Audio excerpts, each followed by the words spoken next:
గొడవలు అయిపోయినాయండి. రోజు రావడం తిట్టడం, అనవసరంగా చేసుకోబోదు అంటాం. ఈ లోపు నాకు ఒక నెలకి నాకు ధైర్యం వచ్చి నేను మొదలెట్టాను. ఇలా దేవుడు నన్ను పిలుస్తాడని తెలిస్తే నేను మాత్రం చేసుకుందినేట అని నేను మొదలెట్టాను. ఆవిడ బండి నుంచి రావడం, నేను గుండె నుంచి వెళ్ళడం, ఎదురు బద్దు కుర్చీలు వేసుకోవడం, నేను చేసుకోబోదునంటే నేను చేసుకోబోదు. ఇదో నడిచింది కొద్దిలేక. ఇది కొద్ది కాలం నడిచిన తర్వాత ఈ లోపు నాకు కొంచెం ధైర్యం వచ్చి అప్పుడు మా ఆవిడతో చెప్పాను, వచ్చేవ్ ఇప్పటికే 4 పిల్లలు పుట్టారు, ఇంక చేసుకోపోవడం ఏంటే, మరి నీ ఇష్టం ఉంటే ఉండన్నాను. వెళ్ళిపోమనలేదండో. 4 పిల్లలు పుట్టినాక ఇంక చేసుకోపోవడం ఏంటి, ఎవడో నవ్వుతాడు, మరి ఉంటే ఉండు అన్నాను. ఎప్పుడైతే ఆ మాట అన్నానో మా ఆవిడ పెద్ద పెట్టి తెచ్చుకొని బీరువాంత అందులో తోడేసుకొని ఆటో వేసుకొని అమ్మగారింటికి వెళ్ళిపోయింది.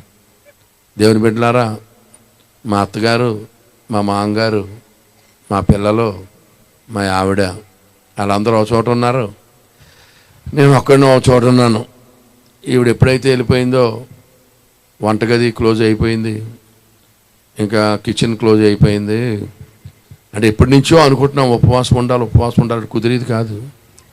ఇప్పుడు ఈవిడ వెళ్ళిపోయింది కదా, ఎలాగా ఫుడ్ లేదని మా ఫ్రెండ్స్కి ఫోన్ చేశాను. అరే మనం ఉపవాసం ఉందాం అనుకుంటున్నాం కదా, టైం కుదిరేది కదా మనకి, ఇదిగో మరి సేవ సమర్పించుకున్నానని చెప్పి అక్క అమ్మగారింటికి వెళ్ళిపోయింది, అలిగి వెళ్ళిపోయింది, ఇల్లు ఖాళీగా ఉంది, ప్రార్థన చేస్తాం వస్తారా అన్నాను. వస్తామన్నయ్య అన్నారు. అంటే 4 వచ్చారు. 4 ప్లస్ నేను 5 కలిసి బిందుతో నీళ్ళు పెట్టుకుని పచ్చి మంచినీళ్ళు తాగుతూ ప్రార్థన చేస్తున్నాం. ఉపవాస ప్రార్థనలో ఉన్నాం. దేవుని బిడ్డల ఉపవాస ప్రార్థనకి ఈ 4లో బక్కోడు ఒకడు వచ్చాడు. ఆడు 10 రోజులు పోయిన తర్వాత అంటున్నాడు, అన్నయ్య ఇప్పుడప్పుడే మనం పోతానమా, అసలు ఈ ఉపవాసం ఎంతకాలం అంటాడు. ఆడు అంతకాలం అని లేదురా, మరి బహుతనం అంటే ఎవడు వండుతాడు, అక్క రావాలి అంటాడు. అయ్యి బాబోయ్ అక్క వచ్చేదాకా మన పని ఇంతే అని కూడా ఆడు. పాపం 10 రోజులు అయిపోయిందండి. 10 రోజుల కాడు కొంచెం డౌన్ అయ్యాడు. తర్వాత 15 రోజులు అయిపోయింది. 15 రోజులు అయిపోయేటప్పటికి మరి మా ఆవిడికి ఎలా తెలిసిందో, ఎలా కనుక్కుందో, ఫోనులు లేవు ఆ రోజుల్లో, మరి ఇన్ఫర్మేషన్ ఎలా లాగిందో, పక్కింటి రోజుల దగ్గర లాగిందో ఏంటో, మీ ఆయన వండుకోవట్లేదని చెప్పారట, తింటలేదని చెప్పారట. మా ఆవిడ ఉత్తరం రాసింది నాకు, నువ్వు ఇలా పలానా కూర ఎలా వండాలి, ఇంత కారం వేయాలి, ఇంత ఉప్పు వేయాలి, ఇంత ఇలా ఉడకబెట్టాలని కూరలు రాసింది. మేము ప్రార్థన చేసాం, రవ్వా మనిషి కూరలు ఎలా వండాలో రాసింది తండ్రి, కొంచెం కోపం తగ్గినట్టు ఉంది నాయన, ఆవిడే వచ్చి వండేటట్టు చేయి తండ్రి అని తెగ ప్రార్థన చేసామండి. ఎంత ప్రార్థన చేసినా దేవుడు మన ప్రార్థన లేదు, మా ఆవిడ రాలేదు. ఈ బక్కోడు ఉన్నాడు కదా, ఆడికి బొగ్గలో లోపలికి వెళ్ళిపోయి కళ్ళు పళ్ళే కనపడుతున్నాయి, గోడకంటూ పోయాడు బలిలాగా. సౌండ్ రావట్లేదు, ఇంకాడికి మాటలు రావట్లేదు, సౌండే అవుతుంది, స్తుతి అంటున్నాడు, సౌండ్ రావట్లేదు. అప్పుడు నాకు భయం వేసింది, ప్రభా టైం ఈజ్ అప్ అంటే నాకు అనుకున్నాను, నేను బతికేశాను, మా ఆవిడ అనుకున్నాను, ఆవిడ బతికేసింది. ఈ టైం ఈజ్ అప్ ఈడిగ్గినా నాయన బలిలాగా గోడకంటూ పోయాడు తండ్రి, నాయన అని వీడి గురించి ఎక్కువ ప్రార్థన చేసేవాడు. ప్రార్థన వీడి గురించే. అండ్ ఇలాగ 20 రోజులు అయిపోయిందండి. 20 రోజులు అయిపోతే ఆడింకా కళ్ళల్లో ఉంది ప్రాణం, ఎప్పుడు వదిలేతాడో తెలియదు. దేనంగా నా వంక చూసేవాడు, నాకు భయం పట్టేసుకునేది. దేవుడేమో ఉపవాసం ముగించమని చెప్పట్లేదు, మా ఆవిడేమో రావట్లేదు, ఈడేమో సావు బతుకులో ఉన్నాడు, నేనేమో ఇలా నడిపించేస్తున్నాను. ఇది దేవుని నడిపింప ఏంటిరా బాబు, పోతాడిగినేంటి అని కన్ఫ్యూజన్లో ఉన్నాను. 27వ రోజు వచ్చిందండి. 27వ రోజు రాత్రి ఒక స్వరం వినబడుతుంది, my son I will take you to the ends of the earth. నా కుమారుడా, బూదిగంతాలు తీసుకుని వెళ్తాను, ఉపవాసం ముగించానండి. అమ్మయ్య, దేవుని దగ్గర నుంచి పర్మిషన్ వచ్చింది, ఉపవాసం ముగించమన్నాడు. కానీ మరి వంట చేసేవాళ్ళు లేరు కదా, వండడం రాదు. మేమే స్టవ్ మీద బియ్యం పెట్టేసి అన్నం అలా ఉడికిన తర్వాత గంజితోటి దింపేసి లోటాలు ఈ బక్కోడు పట్టించేసేవాడు. ముందు ఆడు ఆవురు మన తాగేసేవాడు, ఆడు అలా తాగేసి ప్రాణం కాపాడుకున్నాడు. లేకపోతే పోదుడు ప్రియులారా, ఆడికే పట్టించేసేవాళ్ళు ముందు. ఆ గంజితోటి ఎలా పట్టించైతే ఆడలాగా తెప్పరెళ్ళి 4 రోజుల తర్వాత తేరుకున్నాడు. దేవునికి స్తోత్రం కలుగునగా. అప్పటికి 27 రోజు అనమాట. 27వ రోజు అయిపోయింది. మొత్తం మీద 10 రోజులు అలాగా రెస్ట్ తీసుకుని సువార్త అంటే ఏంటి చేద్దాం రండి అని బయలుదేరామండి. మొట్టమొదటి మా మేడ మీద దిగాం. నేను సువార్త ప్రకటించేవాడిని, గాస్పెల్ చెప్పేవాడిని. నా ఫ్రెండ్స్కి కరపత్రాలు పంచడం, ఆరాధన చేయడం, పాటలు అయి పాడేవాడు. మీకు అబద్ధం, నాకు నిజం. ఆ రోజుల్లో నాకు ఎవరైనా తగిలినా, నేను ఎవరికి తగిలినా, నేను అతన్ని ముట్టుకున్నా, ఆడు నన్ను ముట్టుకున్నా, పేక్ కోసం కోడి కొట్టుకున్నట్టు కిందడి దొర్లి ఏడ్చేసేవారు. దెయ్యాలు వదిలేసి బిల్లబిల్లా కొట్టేసుకునేవారు. మాకు సేవకు వచ్చిన కొత్త, ఇదేంటి ఇలా తన్నేసుకుంటున్నారు ఇలా అనుకునేవాడిని. ఇది దేవుని బిడ్డలారా కొంతమంది సీనియర్ పాస్టర్ గారులు, బాగా అనుభవం కలిగిన పాస్టర్ గారులు చూశారు. ఈ కుర్రోడి మీద ఏదో అభిషేకం ఉంది అని చెప్పి వాళ్ళు ఏం చేసేవారంటే మీటింగులు పెట్టి నన్ను పిలిచేవారు. పేపర్లు వేస్తారు కదా, ఆ పేపర్లో నా పేరు వేసేవారు. వేసి స్పీకర్ అని రాసేవారు. ఈ కాగితం ఎవడట్టుకెళ్ళి మా ఆవిడకి ఇచ్చేవాడు. మీ ఆయన ఉద్యోగం మానేసి ఏం పని చేస్తున్నాడు చూడు, స్పీకర్ అంట అని కాగితం ఇచ్చేవారంట ఆవిడకి. ఈయనేంటి స్పీకరో చూద్దామని మా ఆవిడ, దాని మీద అడ్రస్ ఉంటుంది కదా, ఉద్యోగం మానేసి ఏం చేస్తున్నాడు, ఈ తంతు ఏంటో చూద్దామని, ఏటో స్పీకర్ అంట అని ఆ కాగితం పట్టుకుని మీటింగ్ వచ్చేసేది. మీటింగ్ వచ్చేసి ఎలా కూర్చునేదంటే మొత్తం ముసుగేసేసుకునేదండి. నేను కానీ ఎక్కడ చూసేస్తానా అని, ఏమండి మొత్తం కప్పేసుకొని చూసి కూర్చునేది. ఆవిడ నన్ను చూడొచ్చు కానీ నేను ఆవిడని చూడకూడదు అన్నమాట. అలా కూర్చునేది. నేను ఎలా వాక్యం చెబుతూ ముక్కు కనపడితే మా ఆవిడ ముక్కులా ఉంది అంటానుకోండి. ఇలా చూస్తే ఆవిడే అమ్మ ఇది వచ్చేసిందిరా బాబు అని నేను రేజ్ అయిపోయేవాడిని. రేజ్ అయిపోతే సడన్గా రేజ్ అయిపోతే పాపం స్టేజ్ మీద ఉన్న వాళ్ళకి అర్థమయ్యేది కాదు. ఇప్పుడుదా బాగున్నాడు, సడన్గా రేజ్ అయిపోతాడు ఉండుండంటే అదంతా ఆవిడ మహిమ. ఆవిడ మీద కోపంతో పెద్ద ప్రసంగం చేసేవాడిని. ప్రియులారా నిజం చెప్తున్నాను, వాక్యం చెప్తుంటే జనాలు కింద పడి దొరలేయడమేనండి, దొరలేయడమే. ఎక్కెక్కి ఏడిచేసేవారు మనుషులు పట్టుకుని ఏడు చేతంటే ఏడు పాపడానికి గంట పట్టింది. గంట అయినా ఏడుస్తూనే ఉండేవారు. నాకు కన్వీనర్స్ ఫోన్ చేసేవారు, అనయ్య నువ్వు వాక్యం చెప్పేలో కానీ 10 రోజులు అయిపోయింది ఇంకా ఏడుస్తూనే ఉన్నారని వాడు. ఇది మా ఆవిడ చూసిందండి.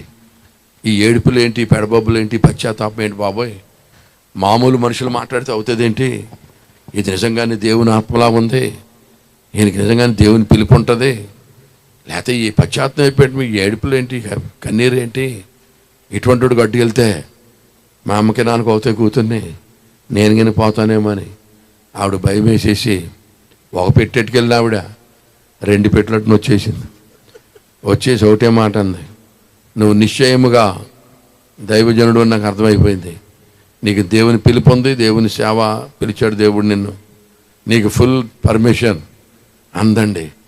మా ఆవిడ ఎప్పుడైతే పెట్టెట్టుకు వచ్చేసిందో నేను పెట్టి సర్దేశాను. ప్రియులారా పెట్టి సర్దేసి మెడ్రాస్ వెళ్ళి, మెడ్రాస్ నుంచి సింగపూర్ వెళ్ళి, సింగపూర్ నుండి ఆస్ట్రేలియా వెళ్ళి, ఆస్ట్రేలియా నుంచి న్యూజిలాండ్ వెళ్ళి, న్యూజిలాండ్ నుంచి వెల్లింగ్టన్ వెళ్ళి, వెల్లింగ్టన్ నుంచి డ్యూనెన్ వెళ్ళేసరికి ఇంకా ఇటువంటి భూమి లేదు. అదే last part of the earth. ఇంకా అక్కడి నుంచి అంటార్కిటికా ఉంది. అక్కడ దేవుడు నాకు జ్ఞాపకం చేశాడు, నిన్ను బోధిగంతాలు తీసుకుని వస్తానని కదా, ఉపవాస ప్రార్థనలో చెప్పాను కదా, ఇక్కడ భూమి ఉందా అన్నాడు. లేదు నాయన అన్నాను. ఇదంతా ఏంటి అన్నాడు. ఇదంతా ఘనీభవించిన ఐస్ కాంటినెంట్ నాయన అన్నాను. ఇదే భూమికి చివర, దీన్ని దక్షిణ ధ్రువం అంటారు అన్నాడు. అలాగే నాయన అన్నాను. అక్కడి నుంచి నేను క్రైస్ట్ చర్చ్కి వచ్చేసాను. క్రైస్ట్ చర్చ్ అనేటువంటి పట్టణంలో చాలా కాలం ఉండి అక్కడ సువార్త చెప్పాను. దేవుని బిడ్డలారా, ఆ క్రైస్ట్ చర్చ్ అనే పట్టణంలో వాళ్ళు అనేవారు, hey you black man, you came from the third world country, you came from a poor nation, you know English man అనేవారు. నువ్వు ఇండియా నుంచి వచ్చావు, అంత పెద్ద దేశం నుంచి వచ్చావు, నీకు ఇంగ్లీష్ వచ్చా, నువ్వు మాట్లాడితే మేము వినాలనేవారు. మనసులో అనుకునేవాడిని, ప్రభు వీడు ఎక్కువ వాగుతున్నాడు, మైక్ ఇచ్చేదాకా ఉంచిన ఆయన మనసులో అనుకునేవాడిని.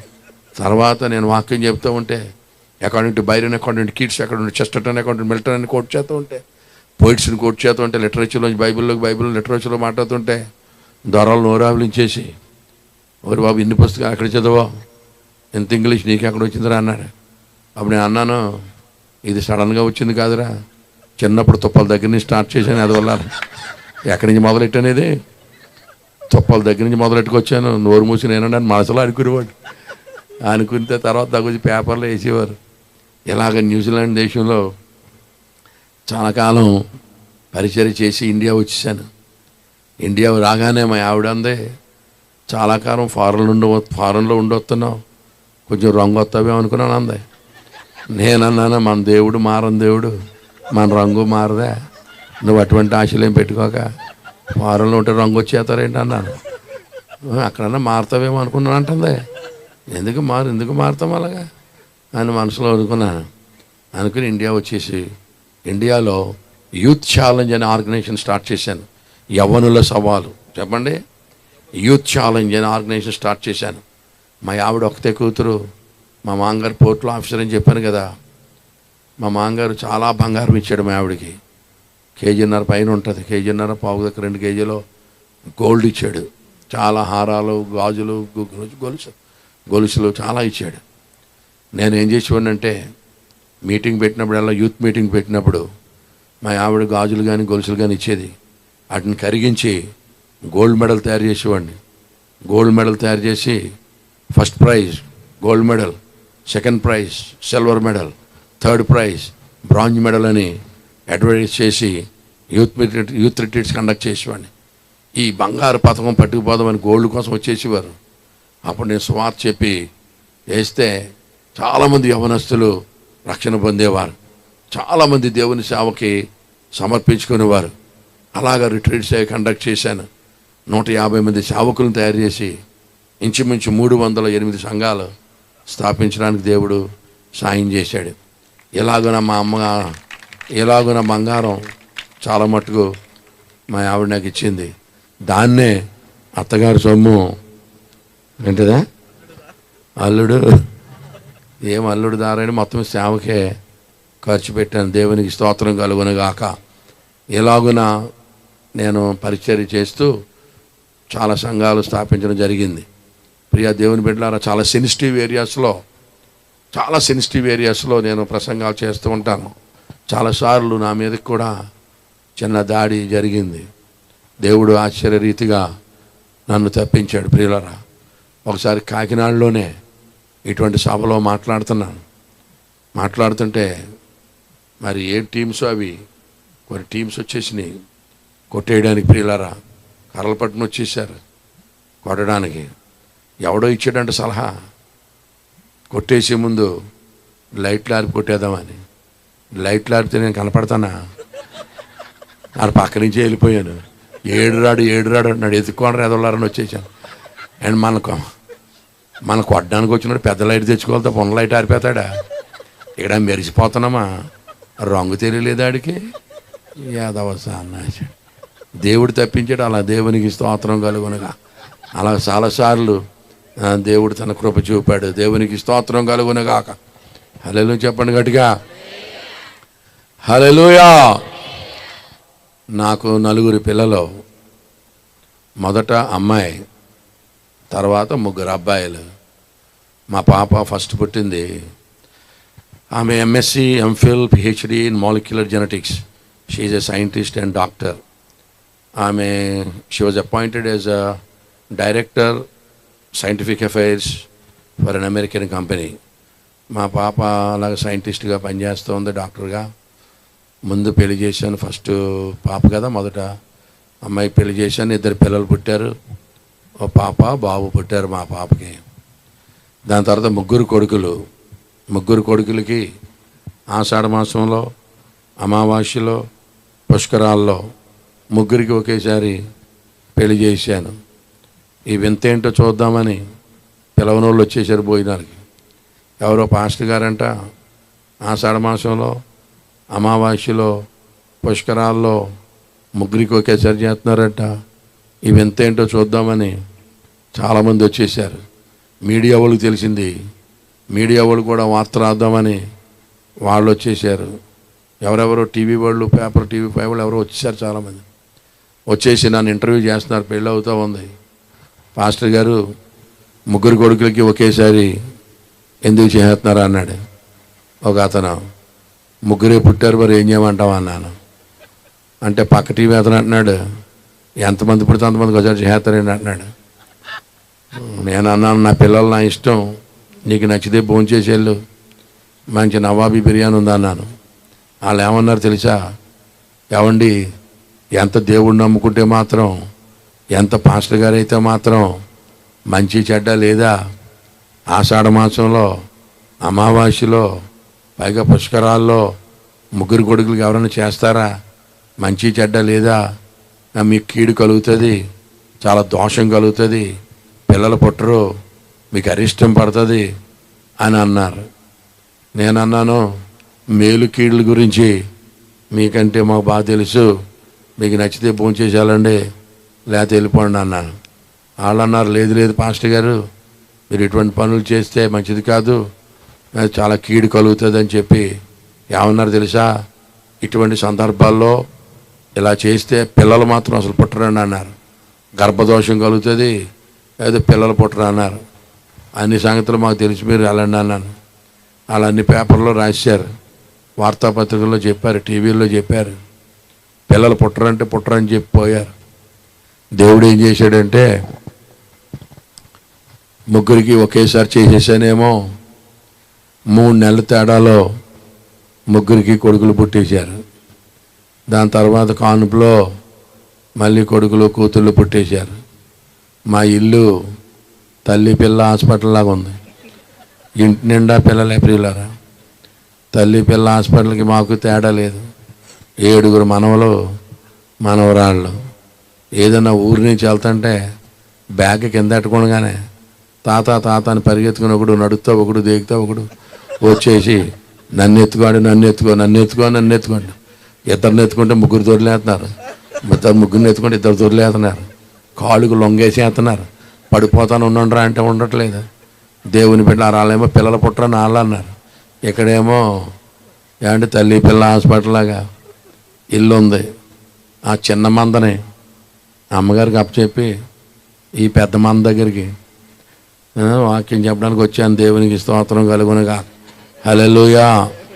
ఎందుకో మరి సాక్ష్యం చెప్పాలనిపించింది. మళ్ళీ నా గురించి అడగండి ఎవరినని. అతను ఏ ఊరి నుంచి వచ్చాడు, ఎక్కడి నుంచి వచ్చాడు, ఈ పనులు చేయకండి. ఎప్పుడైనా ప్రార్థన చేస్తే నా పేరు ఎట్టి ప్రార్థన చేయండి. నా పేరు స్టీవెన్, అంతేగాని విశాఖపట్నం నుంచి వచ్చాడు, నల్లగా పడుకున్నాడు, ఎలా చేయకండి. దేవుని బిడ్డలారా, నా పూర్తి పేరు అయితే అలెగ్జాండ్రియో మిసప్ ఆంటోనియో అనెస్థీషియో వాల్టర్ ఇగ్నోషియస్ స్టీవెన్ నాకలి. ఎవరు పలకలేకపోతున్నారని కట్ చేశాను. ఒకసారి హాస్పిటల్కి వెళ్ళాను. హాస్పిటల్కి వెళ్తే చీటీలు రాసి ఆవిడ పేరు అడిగింది. స్టీవెన్ అని చెప్పాను. ఆవిడంతా పూర్తి పేరు చెప్పాలని అంది. పూర్తి పేరు చెప్తే నువ్వు రాయలేవన్నాను. అంటే ఆవిడంతా నా ముఖం చూస్తే పేరు రాయలేదో కనిపించాను. నీకు గవర్నమెంట్ ఉద్యోగం ఎలా చేస్తున్నావు అనుకుంటున్నావు, చదువుకోలేదు అనుకుంటున్నావా అంటుంది. నేను మనసులో అనుకున్నాను, ఇప్పుడు పని మా షర్ట్ ఇదిగా ఉంది, అయితే సరే రాసుకోమ్మా అన్న. చెప్పండి అంది. అలెగ్జాండ్రియో ఆంటోనియో అనెస్థీషియో వాల్టర్ ఇగ్నోషియస్ స్టీవెన్ నాకలి అన్న. అంటే పేరు చెప్పమంటే పద్యమాపు చెప్తున్నావు ఏంటంటే, పేరు చెప్పమంటే ఏదో పద్యమాపు చెప్తున్నావు ఏంటంటుంది. మరి అదే నా పేరు రాస్తావా రాయవా అన్న. అయ్యి బాబు మీకు దండమండి బాబు అని. మరి నా మొఖం చూస్తే పేరు రాయలేదు కనిపించి రాయి అన్నాను. అయ్యి బాబు ఎంత పడుకుంటుంది అనుకోలేదండి బాబోయ్ అంటాను. అప్పుడు చెప్పాను, నా పేరు మా ఆవిడకే రాదు, మా ఆవిడకే నా పేరు రాదు, ఇప్పటికీ నువ్వేం రాస్తావు ఊరుకో అని చెప్పి చిన్న పేరు చెప్పాను. ప్రియా దేవుని బిడ్డలారా, నా పేరు మా ఆవిడకే కాదు కదా, ఎవరికే రాదు, మా పాప ఒక్కతే చెప్తుంది నా పేరు. కనుక ఈ ఇంగ్లీష్ పేర్లు కూడా సరిగ్గా పలకరు. ఈ స్టీవెన్ అన్న మాటకి మళ్ళీ రకరకాల సీమోన్ అని ఒకడు, సీమన్ అని ఒకడు. దేవుని బిడ్డ ఇంగ్లీష్ పేర్లు కూడా మీరు పలకడం నేర్చుకోవాలి, ఓకేనా. ఒక ఊరిలో ఒకరోడికి గెల్బర్ట్ అని పేరు పెట్టాను. ఆ నొరే గెలబోట్ అని పిలుతున్నా. ఎక్కడ గెలబర్ట్, ఎక్కడ గెలబోట్, ఎంత అలా కూలీ చేస్తారా. ఇంకోటి రూజ్వెల్ట్ అని పెట్టాను. అనరే లూజ్ బెల్ట్ అన్నారు. అవి తండ్రి మీకు దండవరా నాయన, ఏం పేర్లు, ఇంగ్లీష్ పేర్లు కూడా పలకడం నేర్చుకోవాలి. అస్తమాను సీను సాయే కాదు. ప్రకటన గ్రంథము 19వ అధ్యాయములో ప్రియులారా, అప్పుడప్పుడు నేను ఇక అలా ఇంగ్లీష్లోకి మాట్లాడితే మీరు నా వైపు వరద బాధితుల్లో చూడొద్దు సుమా. మళ్ళా నేనే తెలుగులోకి అనువదించి చెప్తాను, క్షమించాలి. ఎంచేతంటే అంతా పూర్తిగా తెలుగు కంప్లీట్గా ఒకేసారి మాట్లాడడం ఈజీ కాదు. దేవునికి స్తోత్రం చెప్పండి. ప్రియులారా, మనం నివసిస్తున్నటువంటి కాలములు పరిగణలోనికి తీసుకొని ఏ పనైనా చేయాలి. We must take into consideration the times in which we live, and we are supposed to live and preach and teach accordingly. దేవుని బిడ్డలారా, ఈవేళ క్రైస్తవ సమాజం, ప్రత్యేకంగా హైందవ దేశమైనటువంటి మన భారతదేశంలో కొంచెం గడ్డు దినాలు ఎదుర్కొంటున్నట్లుగా తెలియనటువంటి వారు లేరు. ఈ క్రీస్తు సువార్త, రక్షణ సువార్త సభలని ఆరు బయట అయ్యగారు చాలా ధైర్యంగా దేవుని రక్షణ సువార్త సభలు ఏర్పాటు చేశారు. దేవుని బిడ్డలారా, పరిస్థితులు చూస్తే అంత అనుకూలంగా కనబట్టలేదు. కనుక ఇటువంటి సందర్భంలో క్రైస్తవులను గూర్చినటువంటి మిస్అండర్స్టాండింగ్స్ చాలా ఉన్నాయి. క్రైస్తవుల మీద చాలా ఆక్షేపణలు ఉన్నాయి. మనము దేశద్రోహులమనేటువంటి అభిప్రాయం ఒకటి ఉన్నది. తర్వాత విదేశీ మతాన్ని మనం తీసుకొచ్చి ఇక్కడ ప్రమోట్ చేస్తున్నాం అనేటువంటి ఆక్షేపణ ఒకటి ఉన్నది. మరొకటి, ఇది బ్రిటిష్ వారు భారతదేశాన్ని పరిపాలించినప్పుడు మనకు వచ్చినటువంటి మతం అని ఒకటి ఉన్నది. ఈ మతం వచ్చిన తర్వాత హైందవ సంస్కృతి దెబ్బతింటా ఉంది. మన హిందూ సంస్కృతిని ఈ యొక్క మతం హరించి వేస్తూ ఉంది అనేటువంటి ఆక్షేపణ ఒకటి ఉంది. అంతేకాకుండా చాలామంది ఈ సువార్త వైపు ఆకర్షింపబడి ఇదివరకు ఆరాధిస్తూ ఉన్నటువంటి వారిని వారు విడిచిపెట్టడం జరుగుతూ ఉందనే ఆక్షేపణ ఉంది. ఎలాగున్నా చూస్తూ ఊరుకుంటే చివరికి మనకేదో ముప్పే సంభవించేటట్టుందనేటువంటి ఆలోచన మన ప్రియతమ భారతీయుల్లో ఉన్నది. ఇటువంటి ఆక్షేపణలన్నింటినీ మనం పట్టించుకోకుండా వారికి సరి అయినటువంటి సమాధానాలు చెప్పకుండా మన బాణీని మనం పోవడం అనేటువంటిది అంత సమంజసము కాదు. హేతు అడుగు ప్రతివానికి మీరు సమాధానం చెప్పమని ప్రభువు చెప్పాడు. అలాగే ప్రియా దేవుని బిడ్డలారా, సీరియస్ మ్యాటర్ ఈవేళ మీరు చాలా జాగ్రత్తగా వినవలసి ఉన్నది. ఇన్ని ఆక్షేపణల మధ్య యేసును నమ్ముకోమని సువార్త ప్రకటించాలి. భారతదేశంలో సువార్త ప్రకటించడం అంటే అంత ఈజీ కాదు. దేవుళ్ళు ఎక్కువ కలిగినటువంటి దేశం. దేవుడిని నమ్ముకో, యేసు ప్రభుని నమ్ముకో అంటే భారతదేశంలో ఏమంటారంటే, మాకే కోటాను కోట్ల మంది దేవుళ్ళు ఉన్నారు, మాకేం కొదువు లేదు, మాకు ఇంకొక దేవుడితో అవసరం లేదనేటువంటి ఆలోచన కలిగి ఉన్నారు. ఇంకొంచెం ముందుకెళ్ళి ఈ మతోన్మాదులు అనబడేటువంటి వారు ఈ ఆక్షేపణలు చేయడమే కాకుండా కొన్ని దుష్ట క్రియలు కూడా ఈ సువార్త ప్రకటించే వారి మీద వారు చేయడం మనం వార్తాపత్రికల్లో చూస్తూ ఉన్నాం, మన చుట్టుపక్కల వింటూ ఉన్నాం. మరి ఇటువంటి సందర్భంలో క్రీస్తు సంఘం సువార్త ప్రకటించాలా లేకపోతే మానేయాలా? ప్రకటించాలి అంటే ఏ విధంగా ప్రకటించాలి?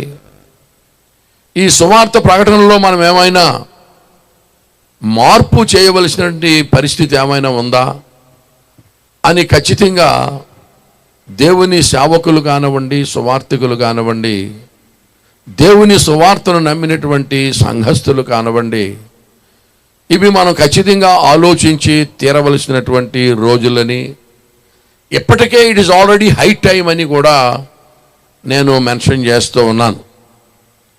ప్రియా దేవుని బిడ్డలారా, ఈ ప్రశ్నలన్నిటికీ వారికి ఉన్నటువంటి ఆక్షేపణలకు, అపోహలకు, వారికి ఉన్నటువంటి అభ్యంతరాలకు మనము ఖచ్చితమైనటువంటి సమాధానాలు చెప్పగలిగి ఉండాలి, చెప్పి తీరాలి. ఏమండి, భారతదేశంలో ఉప్పు కారం తింటూ మీకు దేశభక్తి లేనటువంటి పనులు మీరు ఎందుకు చేస్తున్నారు? వేరే దేశపు దేవుడిని ఆరాధించడం ఏంటి? మీకు దేశభక్తి లేదు, మీరు దేశద్రోహుల కిందే పరిగణింపబడతారనేటువంటి మాటలు మనం వింటున్నప్పుడు మనం కూడా స్పష్టత ఇవ్వాలి. దేవునికి స్తోత్రం చెప్పండి ఒకసారి. హల్లెలూయా. కనుక ప్రియమైన దేవుని బిడ్డలారా, నేను మీకు తెలియజేసేది ఏమిటంటే, ఆధ్యాత్మిక చరిత్ర కలిగినటువంటి ఏ దేశాలు కూడా క్రొత్త సంగతులను అంత త్వరగా యాక్సెప్ట్ చేయవు. Any nation with religious history will not accept any new thing that easily. You have to definitely make a note of this. Any nation with a religious history will not accept such new things so easily. And that was the problem with the nation of Israel also. అదే ఇశ్రాయేలు దేశపు యొక్క సమస్య కూడా. దేవుని బిడ్డల ఆధ్యాత్మిక చరిత్ర కలిగినటువంటి, ప్రాచీన నాగరికత కలిగినటువంటి దేశాలలో, చాలా ప్రాముఖ్యమైన దేశాల్లో భారతదేశం కూడా ఒకటి. ఈ మెసపటోనియం కల్చర్ తర్వాత, మెసపటోమియా ప్రాంతాలు తప్ప ఇరాన్, ఇరాక్, ఇస్రాయేల్ ఆ దేశాలు, అలాగనే మన ప్రాచీన భారతదేశం కూడా చాలా ఆధ్యాత్మిక చింతన కలిగినటువంటి దేశాలు. ఎంతో తత్వజ్ఞానము, ఎన్నో గూఢమైన సంగతులకు ప్రశ్నలు వెతికి ప్రజలకు అందించినటువంటి దేశం మన దేశం. కనుక ఇటువంటి ఆధ్యాత్మిక చరిత్ర కలిగినటువంటి దేశంలో వేలాది సంవత్సరాల నుంచి దేవుని గురించిన చింతన కలిగిన దేశంలో ఈవేళ యేసుని నమ్ముకోవాలి, యేసుని నమ్ముకోవాలి, యేసుని నమ్ముకోవాలి అని ప్రకటన చేస్తే అంత ఈజీగా నమ్ముకోవడం అవ్వదు. కనుక ప్రియమైన దేవుని బిడ్డలారా, మనమందరం కూడా ఏ పద్ధతి పాటించాలంటే అపొస్తలుడైన పౌలు పాటించాడు. ఒక అద్భుతమైనటువంటి ప్రకటన చేశాడు. ఆయన ఏథెన్సు పట్టణానికి సువార్త ప్రకటించడానికి వెళ్ళాడు. యాక్చువల్గా సువార్త ప్రకటించడానికి వెళ్ళలేదు, కానీ ఈ పౌలు, శీల, తిమోతి వీళ్ళు వస్తారని అంతకుముందు ఊళ్ళో గొడవ జరిగితే మనోడు వచ్చి వెయిటింగ్లో ఉన్నాడు. వాళ్ళు వస్తారని వెయిట్ చేస్తూ ఉన్నాడు. వెయిట్ చేస్తూ ఉండగా ఆయన సంచరిస్తూ ఉన్నాడు ఈ ప్రాంతం అంతా.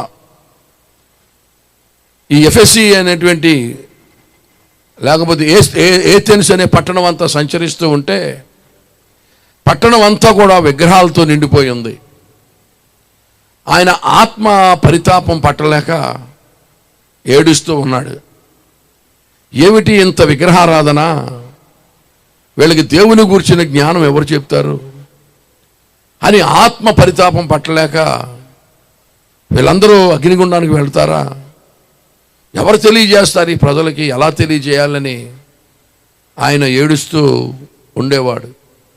అలా ఏడుస్తూ ఏడుస్తూ సంతలో కనబడిన ఒకరిద్దరితో యేసుని గురించి చెబుతూ ఉండేవాడు.